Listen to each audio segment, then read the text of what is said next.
consensus, the model consensus with, we look at 10, 15 guidances a day, and they're all different, but they've all been showing the same thing here for 3, 4, 5 days out now. And it's been pointing a bullseye over southern Minnesota and almost the whole state of Wisconsin, especially the northern 2/3 of Wisconsin.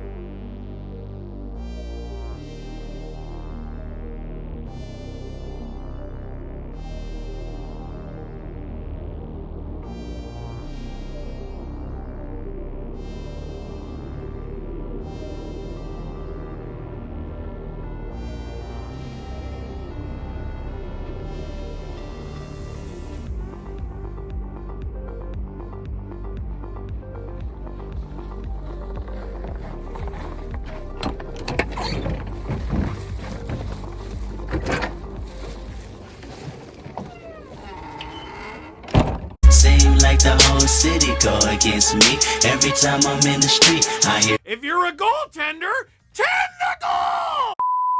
19 matchups over nearly 5 months, and it comes down to the final 8 teams. You have made it. Welcome to the Season 2 Rink Rats Playoff Preview. I'm Isaac Janes. I am your commissioner, and here's what's gonna go down. We'll preview every single team, and I'll tell you what I think at the very, very end.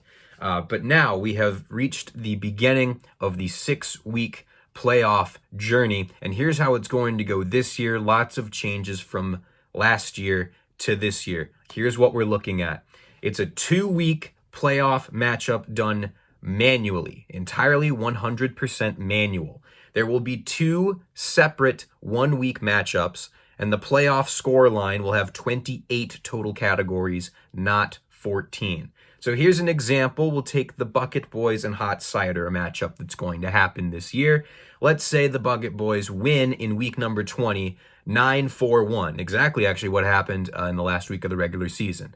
So say it happens again, the Bucket Boys win 9-4-1. But in matchup number 21, the second week of the first round, Jack's team does a little bit better and Hot Cider beats Bucket Boys 8-6-0. We're going to take the total combined category total from the 2 weeks, which in this hypothetical scenario would mean the Bucket Boys win 15-12-1 and move on to the semifinal. If we have tiebreakers, in the grand scheme of it all, if 2 teams end up tied, we'll go to these tiebreakers.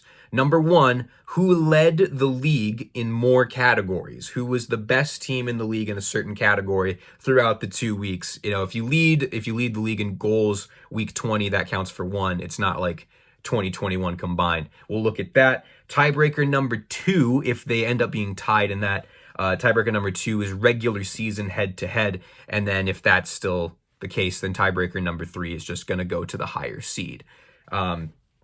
I think tiebreaker number 1 is higher seed if we did head-to-head points, so I think this is a little bit better.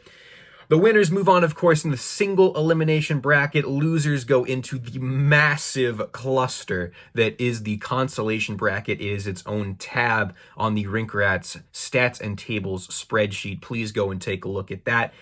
Every team in the league, including the 4 that missed the playoffs, have an opportunity to win third place and get their money back. Take a look at that entire massive consolation bracket. It should make sense, and I'll keep updating not only the schedule, but the spreadsheet as we go week by week. Next season, though, we are going to do regular 2-week playoffs, just like any normal ESPN league. So we'll scrap the manual shit. Shu showed me how. He's done it in basketball this year. I would have done it for this year after realizing that, but we had a plan already in place. And there's money to the winner of like the ESPN Cup.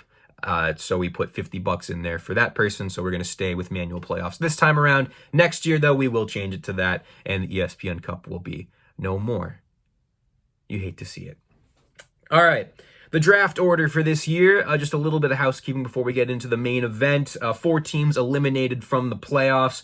Strudel from Main Stutzla, Brian Walentenowitz on the clock as the number 1 overall pick for the 2nd year in a row, which means Bedard and Stutzla are going to be teaming up 99% most likely. The Hermantown Hosers will pick second. The Washington football team must commend them for an incredible season, but they just fall a few categories short of one of the craziest comebacks would have seen in Federation history. They will still pick third overall in the upcoming draft. A very good pick for a team that I'm going to be so interested to watch next year. And the fourth overall pick goes to Sidney Crosby after a big fight with Sam Schutz in the last couple of weeks. Sam's in, Rob is out for the second year in a row. The bottom four teams in the league stayed the same from year 1 to year 2, so hopefully we start to see a little bit of movement in year number 3. Throughout the season, I've been keeping track of the interleague matchups, who was better, Pond or Barn. Last year, it was Pond by a wide margin, a 600 win percentage. This year, a lot closer with a bunch of movement between the divisions.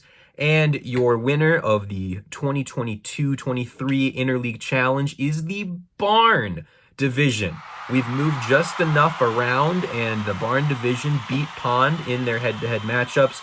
372, 342, and 42 is your final score. So just about 30 categories separate Barn from Pond this year. Congratulations to the hockey players. They get their first division, interleague division victory after Pond romped the field last year. The teams to win it both years are the Bucket Boys and Wet Bandits, or Hockey Team 1, and the teams to lose it both times are Strudel from Mein Stutzla and the Novokuznetsk North Stars. So that's all the housekeeping I had. So let's start our previews in the Pond division, the weaker of the two conferences this time around. Here's your standings.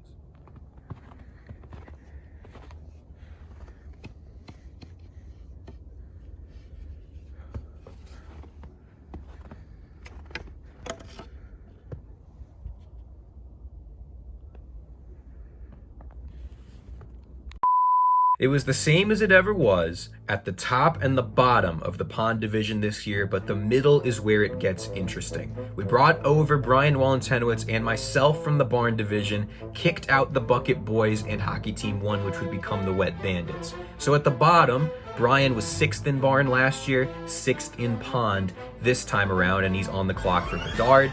At the top, Lucas Janes flew away with the division title this year, locking up back-to-back division titles and number 1 seeds from the Pond side.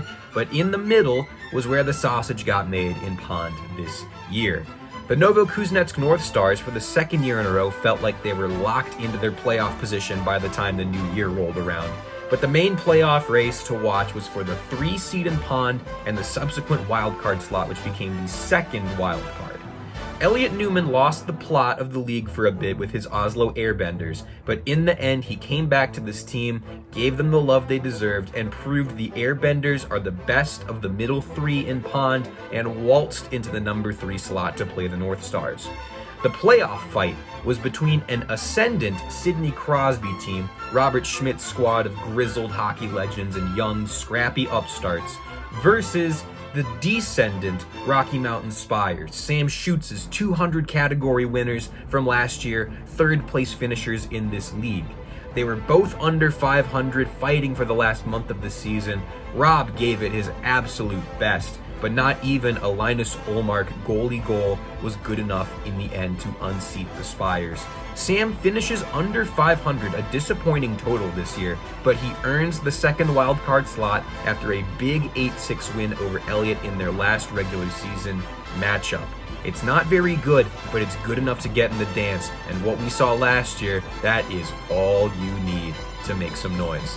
We are going to preview every team and every matchup, and in the end, we took the top 4 teams from each division. We have the Pond side and the Barn side of the bracket. Here's the Pond side right here. Like I said, we got X, Spires, and North Stars Airbenders. We'll talk about that second one in a little bit. We will start our previews with the number 1 overall seed in Withers Rink Rats this year. For the first time, it was the 2 seed last year, but now number 1, Eriksson's X. Let's talk about him.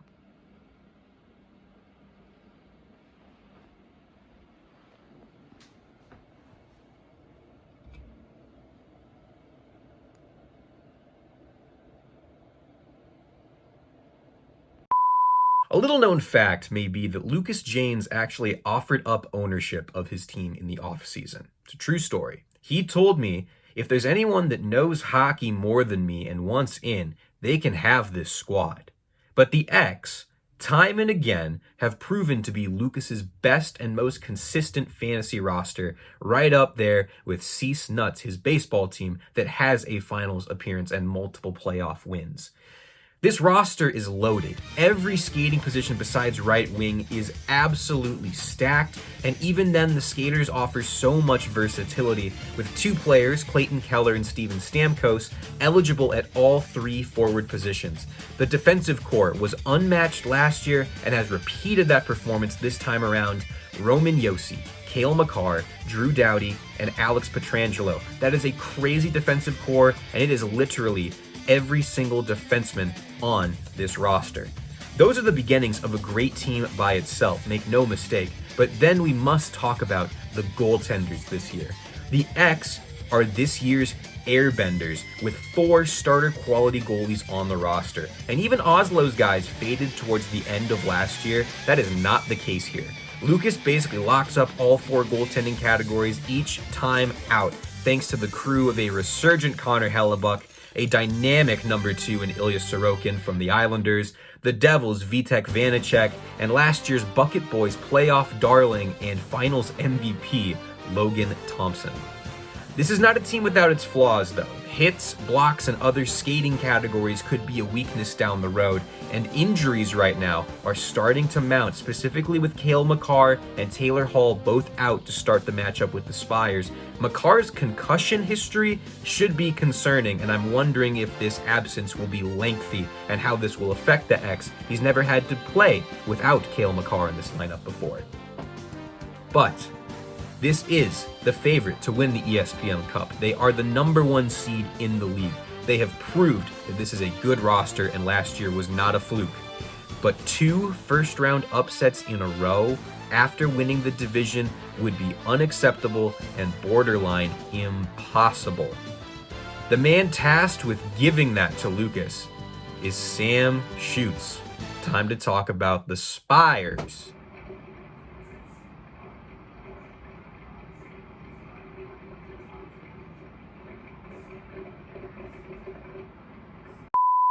We continue our previews with the most confusing team in this league this year. Sam's Rocky Mountain Spires squad stood to sacrifice more than any other team, with the sacking of plus-minus as a counted stat. But even if he had won every single plus-minus category this year in 19 matchups, he'd still be under 500. Sam didn't win 10 categories in any game this year until week 16 versus Stutzla, and that's the only time he's done that. He's only lost 10 categories, though, 3 times. 10-4 to the North Stars early on, then 13-1 to the Red Hot Bandits and 10-4 to the Red Hot X in back-to-back weeks late in this season. Everything else against every other team has been close with the Spires. It's weird, it's interesting, it doesn't make a whole lot of sense, and nothing really does with this team the more you look into it. The goaltending is weird. Marc-Andre Fleury, Sergei Bobrovsky are the leaders, I guess. It's a down year for Fleury. It's a mediocre year for Bobrovsky. Ukko-Pekka Luukkonen, maybe, has been called up from the taxi squad, which has helped the Spires contend for counting stats like wins and saves, but they're rarely a threat for percentage stats like goals against average and save percentage. The skating has been weird. Guys like Johnny Gaudreau, who moved from Calgary to Columbus in the offseason, and then guys getting a year older like Patrice Bergeron and Brad Marchand on good teams, but none, well, Johnny Gaudreau not, but the 2 Bruins, and all of this team has taken a step back in terms of production this year. Gabriel Landeskog, a huge key for this team, has not played all season. So who's your MVP? Is it Mitch Marner, who's a top 10 wing? I don't know. Everyone here, that no one's very bad, but no one's very good. They're just playing like they're mid. A whole lot of mid. Varying flavors and distinctions, but the general theme is there. This team is mid. There's not much the Spires can really do right now to get out of this weird funk besides wait. and pray. We know the upside of this team. We saw it last year. And at times this year, they've been able to put up points. Their goaltenders have sometimes been able to stop pucks. We've been waiting all season for all of it to show up at the same time. So it's gotta happen now. And maybe it will.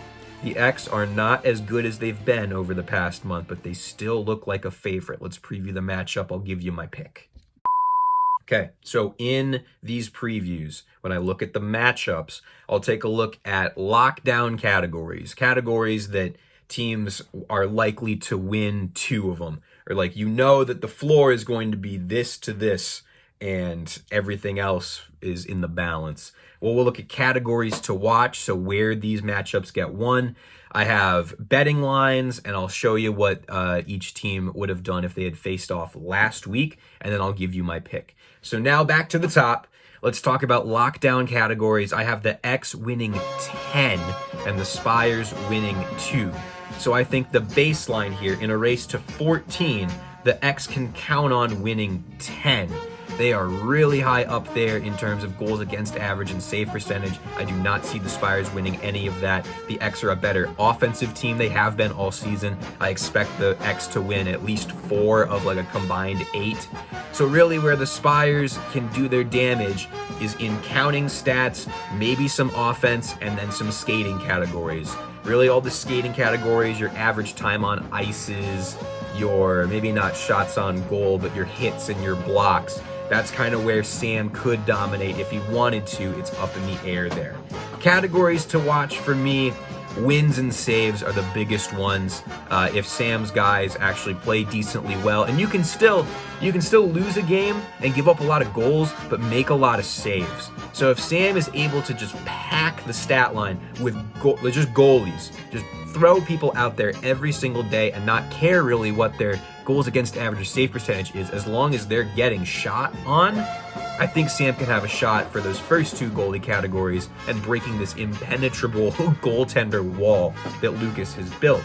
Then we have to look at offense, goals, and total points. Sam has been better at scoring goals than getting assists in the grand scheme of things. He has more of a shot to take goals than assists from Lucas. So if he's really above him, beats him in goals, and stays close in assists, then maybe you could see Sam win the overall points category. Defenseman points will be tough, but with Cale Makar out, if Sam throws defenders and high-scoring defenders, or some guys that are high in player rating playing well, if you get those types of defensemen into the utility slots, I could see Sam giving a good shot at defenseman points, and if that all breaks right, then we could have a first-round upset on our hands. That is the blueprint for Sam.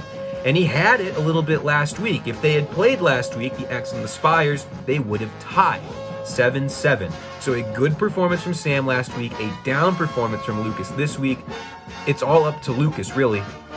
If his team just gets a little bit better, has a better performance this week, I think Sam's pretty much maxed out what his team can do last week, and they still tied. So it's up to Lucas. Are they going to play well, or are they going to fall on their face? The line is X minus 9.5. It's a very big line. I think the biggest of all 4 matchups.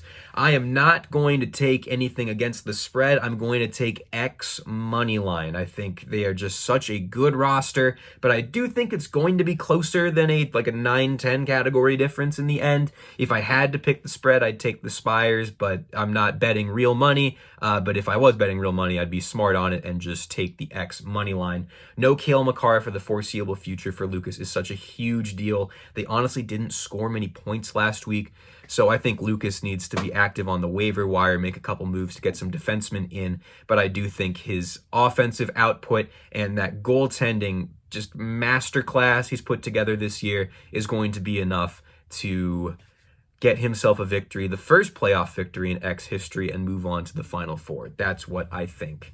Now, to the other side of the pond division.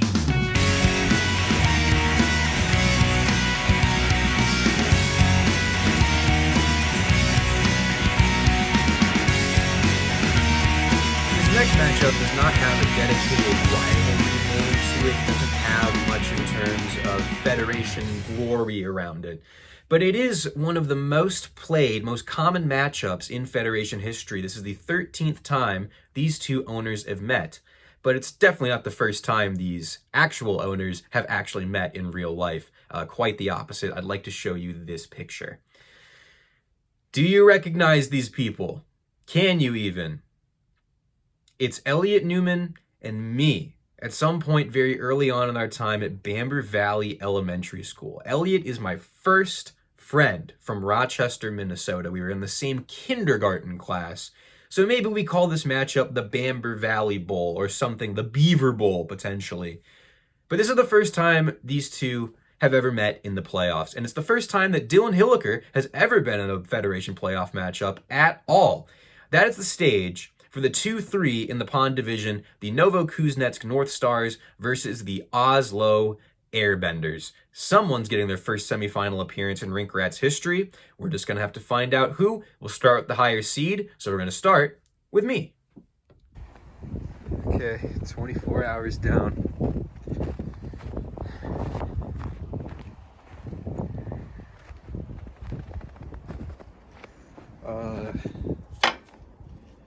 Oh, how did that happen?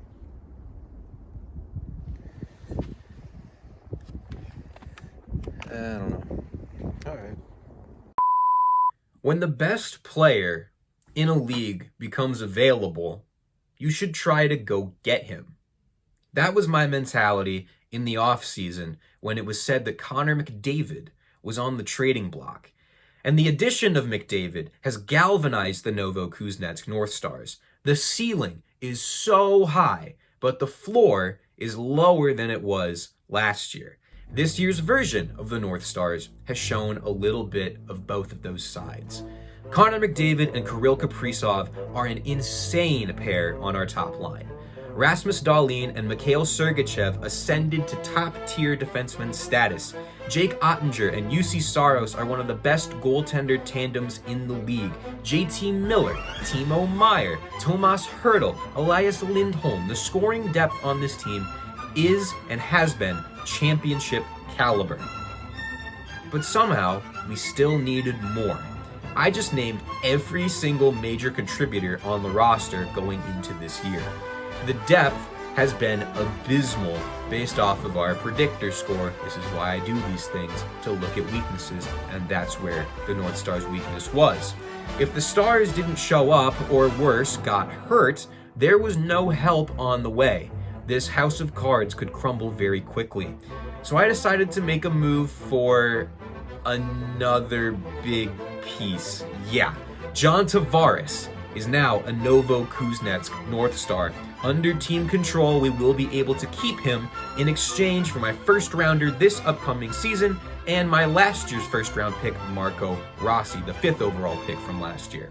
We'll see how those pieces do for Jack Ryan in the future for Hot Seider, but John Tavares turns the North Stars into an elite face-off wins team, plus it pushes the offense into elite territory every single week. The centers are incredible. McDavid, Lindholm, Tavares, Hertl. No other team can match that center depth, maybe besides the Wet Bandits. The North Stars can beat anybody. We still, in the history of our team, have not lost 2 matchups in a row, ever. We got through season 1 like that, we've got through season 2 like that. We have the best head-to-head record in the league at 14-4-1. But this team has not had the elite ceiling that other championship contenders have had. When we win, we've won pretty close. The North Stars have proved they can be consistent this year. Now, can we be powerful? And it will likely take a powerful performance to take down our opponent who is getting hot at just the right time.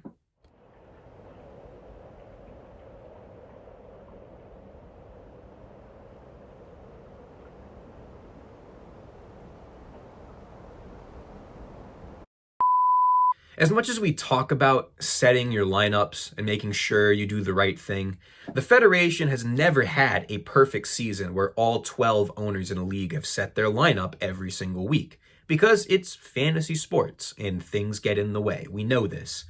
One of the leaders in the Set Your Lineups movement has been Elliot Newman, especially in Swag House Bubble, our basketball league.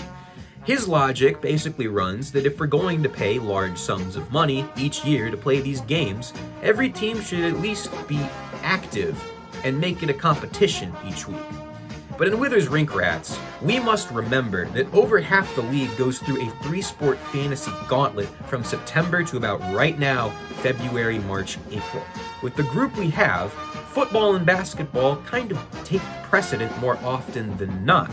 So after a second straight hot start for the Airbenders, Elliott kind of let this team flail in the wind in the midseason, tending to his basketball team instead. We've talked about this, and this is for good reason. Past catching a late season injury bug, his Firelords of Fredrikstad were the class of Swaghouse Bubble this year, beating every single team to start the season. They went 11-0, and now it's looking like they might be out first round. That sucks, but that's the way it goes.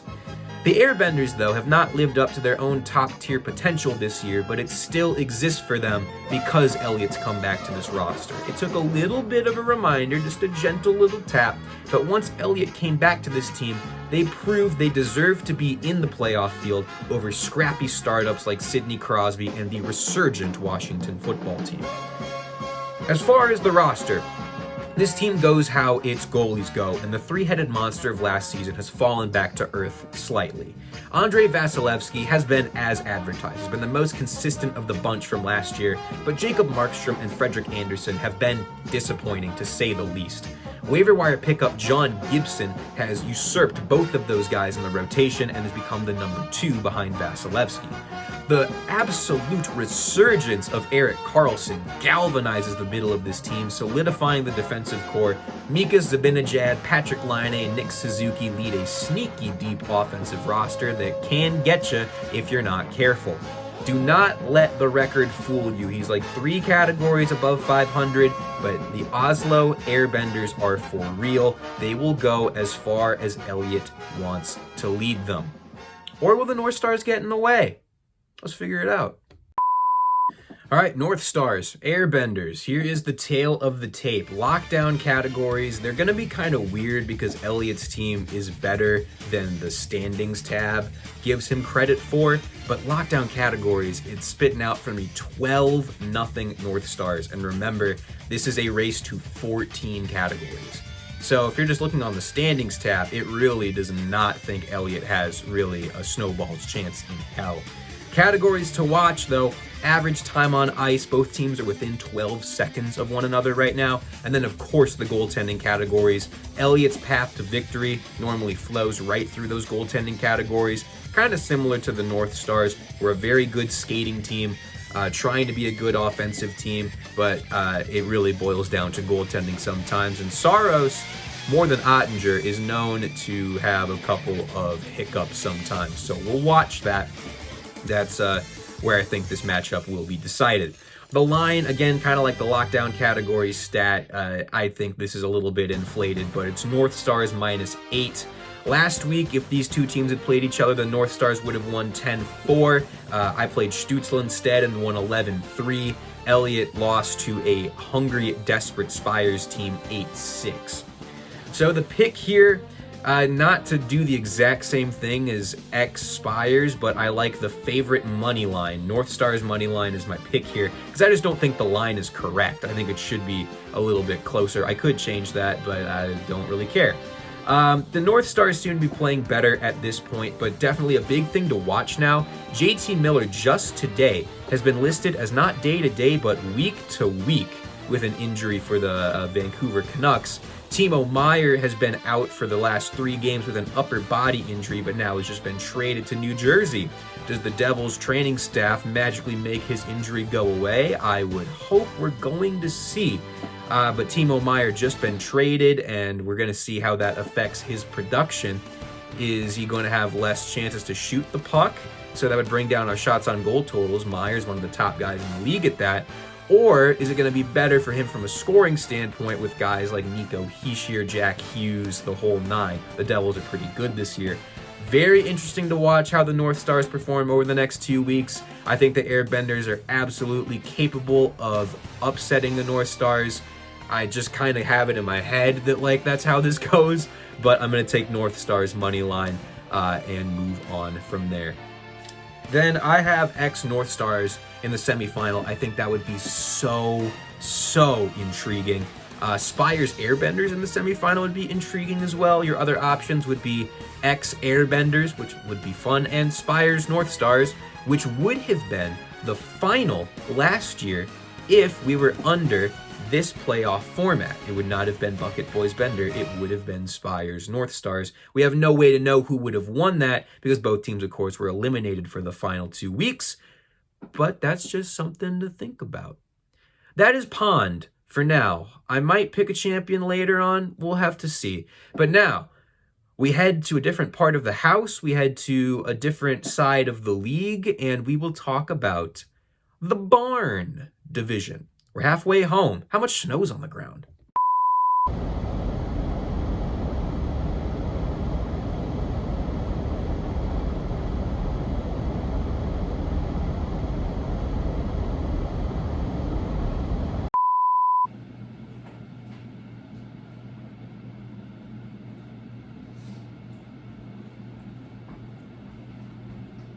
Cheers.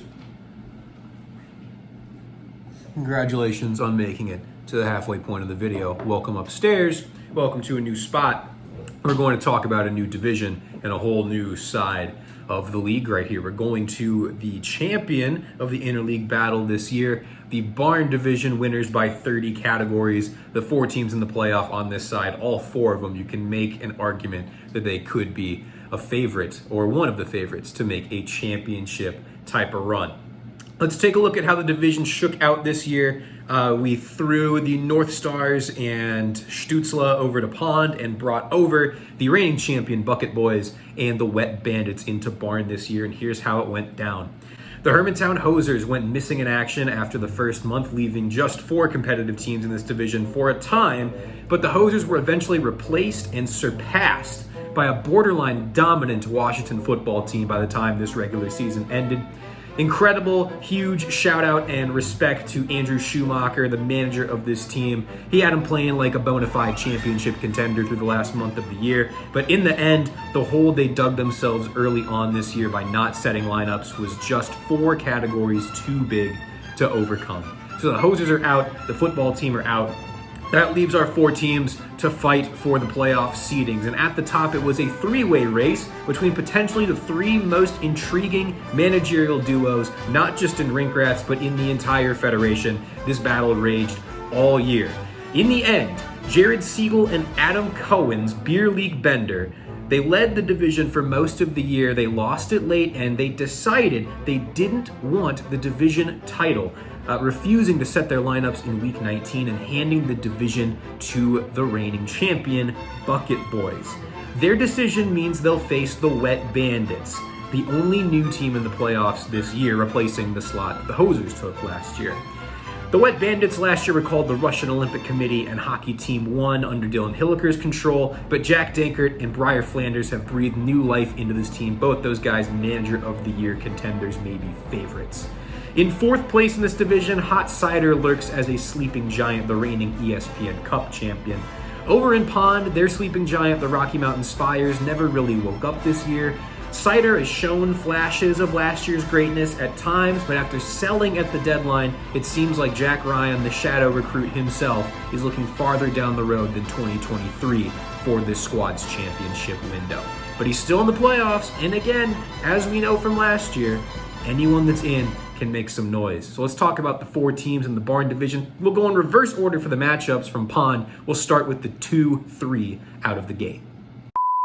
The 2 managerial duos facing off in this matchup could not be further from one another than any other matchup possible in the Federation. These guys have never met, they've never crossed paths, they've never even so much as been in the same state at the same time. Maybe. But both Beer League Bender and Wet Bandits at times have shown the potential to be the best team in Rink Rats. They finished with the exact same win percentage, the tiebreaker going to Wet Bandits on head-to-head. It is the perfect 4 versus 5 seed matchup. Their journey starts against one another, and they would both love to face the division champion for their own reasons. We'll start with Beer League Bender. Oh, not the COVID.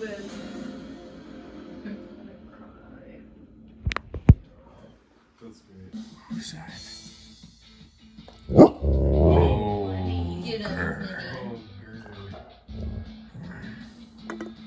Okay, all right. What an interesting story Beer League Bender is. They scuffled all year to start the 2021-22 season, then caught fire at exactly the right time, taking advantage of a weak barn division to earn the 3 slot and then go all the way to the final.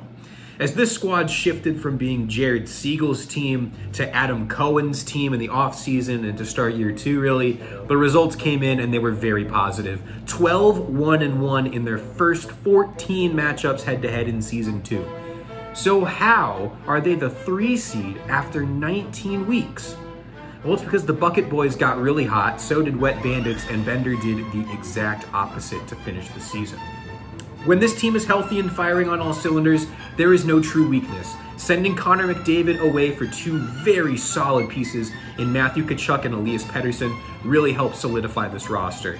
This team lacks a bona fide number 1 defenseman with name recognition, but guys like Brandon Montour and Rasmus Andersson give the required effort every single night. Igor Shesterkin is the rock in net, and Cohen likes to play the waiver wire hot hand up and down this roster wherever he can, back-to-back Bledsoe Award winners.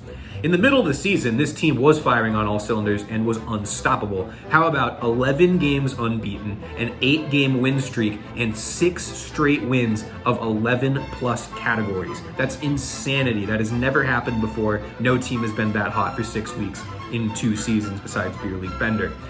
But then, you have to look at the schedule and see why this happened. They beat Sidney Crosby, a good team but not a playoff team, 12-2. They beat Stutzla 11-1, 11-3 win against the Airbenders when Elliott wasn't setting his lineup, 13-0-1 on the Hosers. The only wins against playoff teams during that incredible 6-week stretch were 11-3 over Seider and 13-1 over the North Stars. Good wins, absolutely, but that killer stretch wasn't as incredible as it looks on the surface when you dive into it a little bit. And post-Christmas, it's honestly been kind of tough for this squad. They tied the Bucket Boys, got close wins over the Spires and the football team, then 3 straight blowout losses to playoff teams in the X, Seider, and North Stars before they had a get-right game against the Hosers. So that's how you can go from a 700 win percentage to the 3 seed in your division. You just wait for the other shoe to drop in your schedule. And honestly, for some reason, ones that I can't really figure out right now, Adam Cohen has decided he would rather play the red-hot Wet Bandits than the scuffling hot Seider in the first round. Tanking as a playoff team is a bona fide way to anger the hockey gods, I think. We'll see how it goes. That's just my opinion. But at the end of the day, to win a cup, Bender will still have to beat 3 really good teams, just like any other team in this 8-team bracket. And Bender can do that. We've seen them be the best team in this league. Beer League Bender is a championship contender. They're just not the world-beating number 1 we thought they were a few months ago. They're going to go up against a team with the exact same win percentage. Let's talk about the Bandits.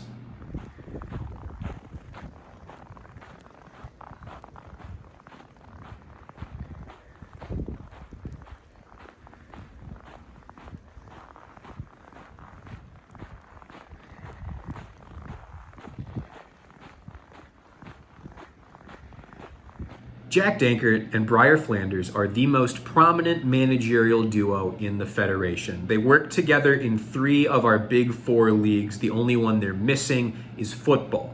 They may have found a gem in this Wet Bandit squad, which was not originally given to them. As you may know, this team was originally called the Russian Olympic Committee, then it was called Hockey Team 1 before Dylan Hilliker abandoned the squad, citing a lack of hockey knowledge. And that's no shame. We kept him in the league. I took him on my team. It ain't no worries.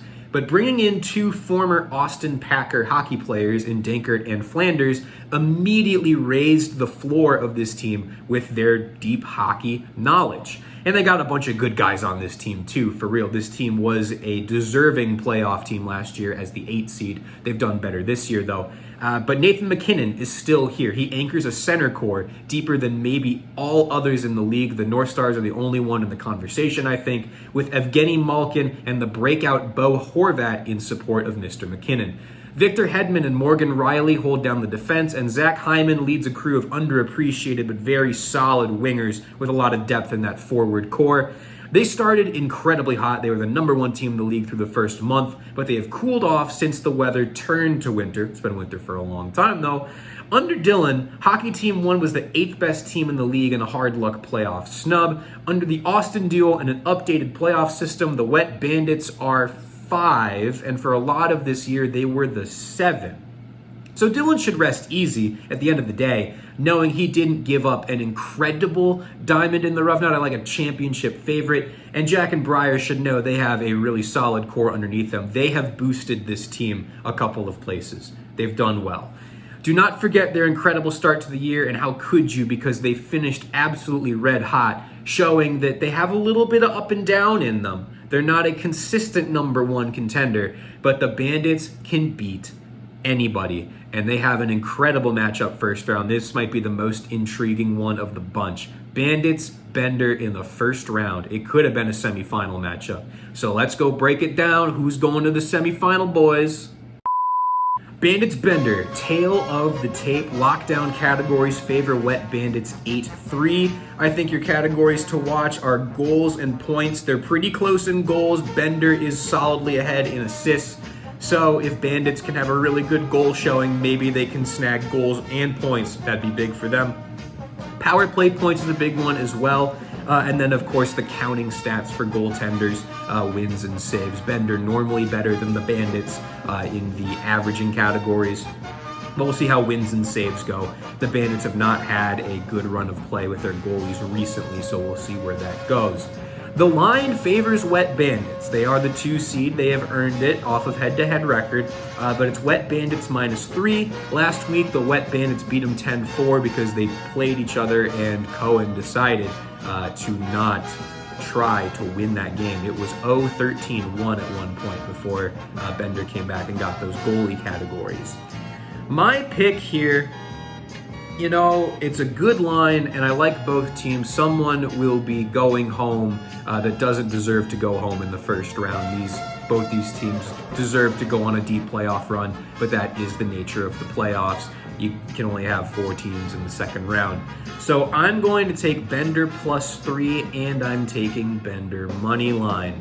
Wet Bandits goaltending is in a sad state of affairs right now through no real fault of their own. It's just how it goes sometimes. Give me Adam Cohen locking in on the waiver wire again. You can't really look at the 10-4 last week and say that, oh yeah, Bandits should be favored. I think Cohen locks down this squad for 2 weeks. He maximizes his lineup every single day. We have seen this man just absolutely max out what he's allowed to do in terms of ESPN acquisition limits. And he's going to do his part to set up a finals rematch from 21-22 in the semifinal. But someone else has to do their job to make it a finals rematch in the semifinal round. The final matchup of 4 to preview is between the 2 champions, Bucket Boys and Hot Seider. Here we go.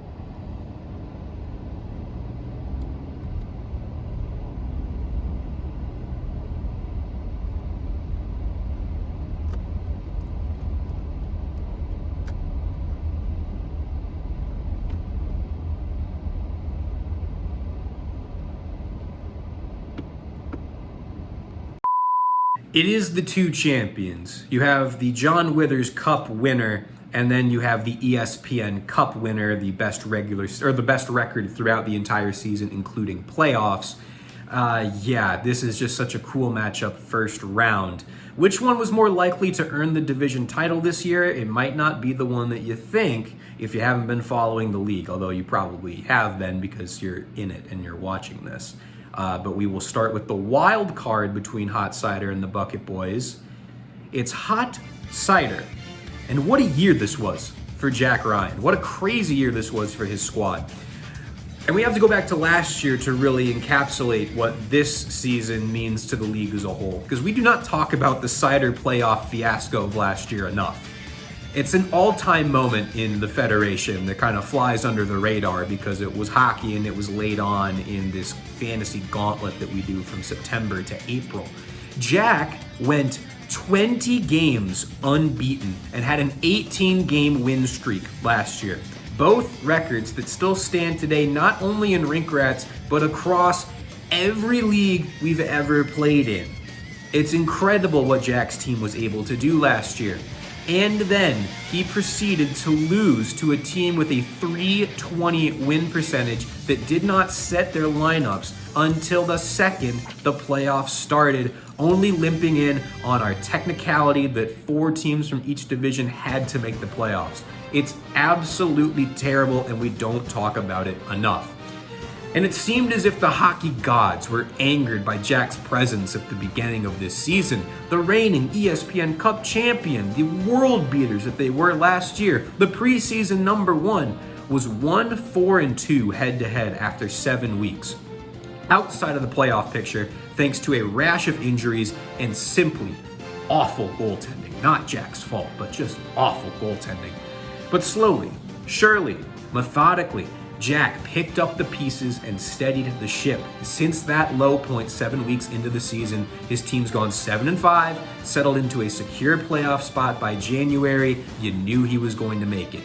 The team namesake, Mo Seider, backed up his impressive rookie campaign with another great showing this year. After battling injury, Nikolai Ehlers and Aaron Ekblad are back in this lineup and doing damage.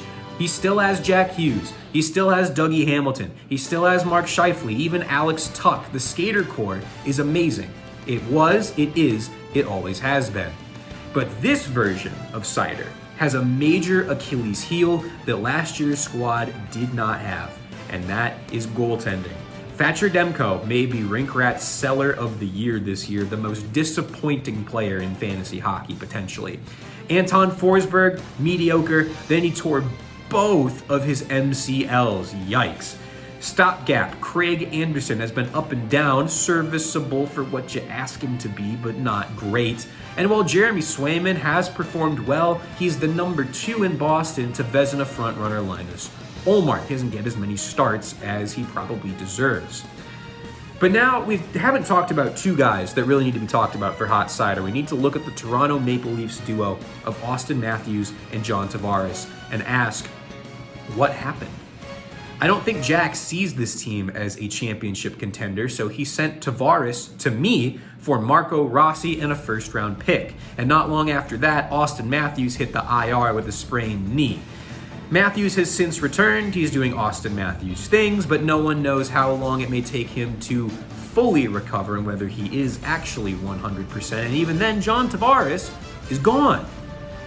Even with those trades, even with a step backwards this year, Seider can beat anyone on a good week. No one is discounting the power that Hot Cider can have. Goaltending is the only thing that's been able to bring this team down. It has this year. But Thatcher Demko has been hurt for a lot of the season. He's back, and his eventual performance will be the X factor for Jack's hopes to make a deep playoff run. Last year's Seider team had a target on its back, and now Jack has nothing to lose and some playoff yips to exercise. We want to talk about a team that has no playoff yips to exercise? There's only one more to talk about.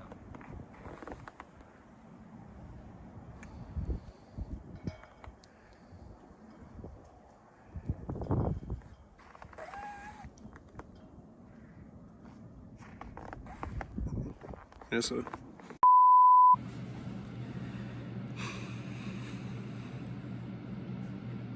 After the chaos that was last year's playoffs, it may have felt like reigning Rink Rats champions Isaac Schumacher and Dan Condon still, somehow, had something to prove.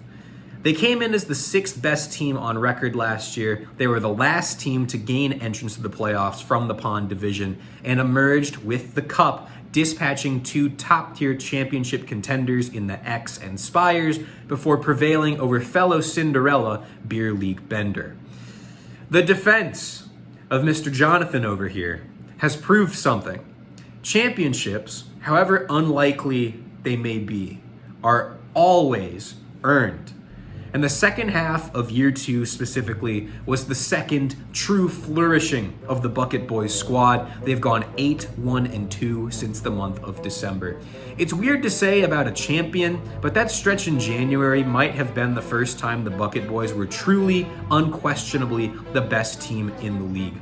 Tage Thompson is a big reason why he's the 2022-23 Steal of the Year for Rink Rats, ranking 16th overall in player rating after getting picked up in the free agency draft for $3 whole.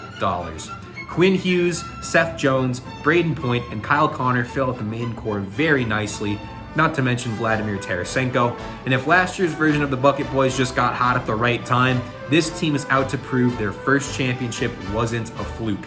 We don't talk enough about how dynamite of a managerial duo this is, and I think this will be a big key for them. The best hockey player in the league, in this fantasy league, is Dan, the only one with junior hockey experience to my knowledge. He is partnered with the most prolific and potentially the one with the best resume, the best Federation manager out there. It's a dynamite duo, and we do not give that enough credit.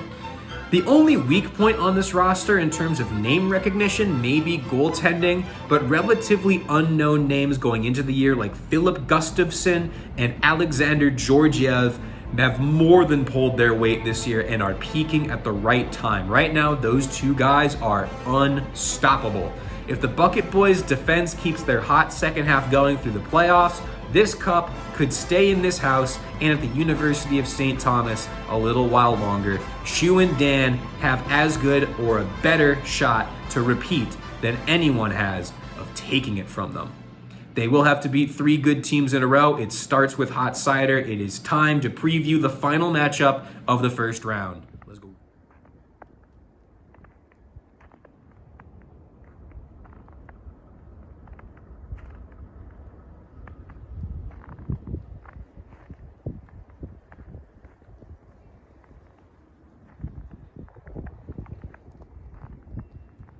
Bucket Boys Seider, champion on champion action. Lockdown categories favor the Bucket Boys 12-4. Remember, it's a race to 14.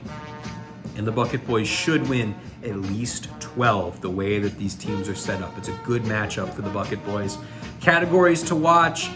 2 of the goalie ones, wins and goals against average. Wins are just a toss-up a lot of times, and then goals against average is one where the 2 teams are pretty close. All of the offensive categories will be interesting to watch. Jack has been very elite in goal scoring. The Bucket Boys are very elite in assists, so points should be a very fun matchup to watch. That would favor the Bucket Boys. Teams normally have more assists than goals, so you would think the Bucket Boys try and get 2 of 3, but if Jack has a good assist week to go with his already solid goal production, we could see a clean sweep of those offensive categories, and that is not nothing. Watch shots on goal as well. Jack loves to shoot, but the Bucket Boys are 3rd in shots on goal right now. So you never know. If Jack has a down week, the Bucket Boys could scrap a couple categories there. The line is Bucket Boys by 6.5. Last week, these 2 teams played each other, and Shu and Dan, the Bucket Boys, won 9-4-1. My pick is honestly the Bucket Boys minus 6.5. Jack's lineup is set, that's what he says, and it is. But does he even want to get out of the first round? Everything that we've seen from Jack this year is showing that he is pushing towards the future and not winning in the first round and moving that first round pick farther down. I don't know how much Jack really wants to get to the second round. And Shu and Dan have no reason to tank. They have no reason to lose. And the Bucket Boys have been elite for a good half of this season. Seider's shown flashes of it throughout the year, but the Bucket Boys have shown it more consistently than any other team not named Eriksson's ex. It's going to take a crazy performance from Seider to even cover this spread. Like, the Bucket Boys just match up so well against Seider. The categories that Seider's good at, the Bucket Boys are normally better at, and then Seider's just not had good goaltending all year. Thatcher Demko could become a brick wall, and he could make me eat my words, but I think this is the easiest pick of the 4. Bucket Boys minus 6.5. Don't get jinxed. Sorry, buddy. Yeah, those are my predictions. We are just about finished. I'll give you some like overall stuff and things to wrap up on, and then all that's left to do is play the games.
So if we're talking very generally, I think some teams to watch are the Airbenders. Like, I think Elliott's squad has a really good shot of not only beating the North Stars, but just like going on a run. It seems like teams that come back to their squads at this time they do well. The X are vulnerable. They're not playing at their best. It just seems like Barnes gonna be a whole shit show. Yeah, like I think it's gonna be a hell of a playoff matchup. Yeah, I think Airbenders, and maybe the Spires have a shot. I don't know.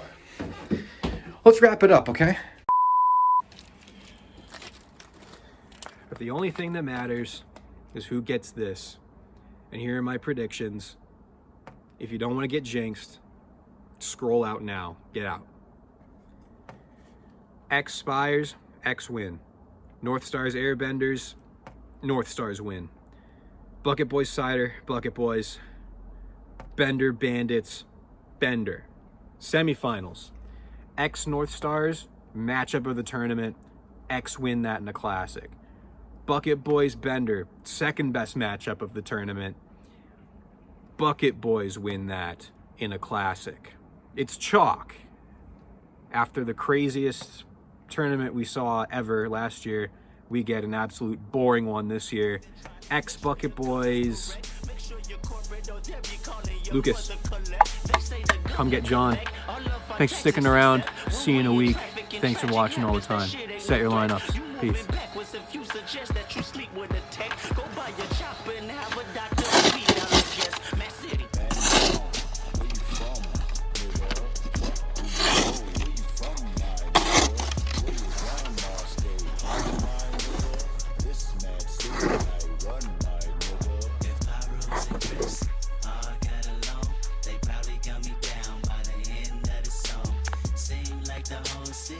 Against me.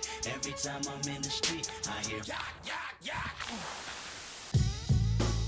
wake your punk ass up. It ain't nothing but a Compton thing. Chill. Real simple and plain. We teach you some lessons about the street.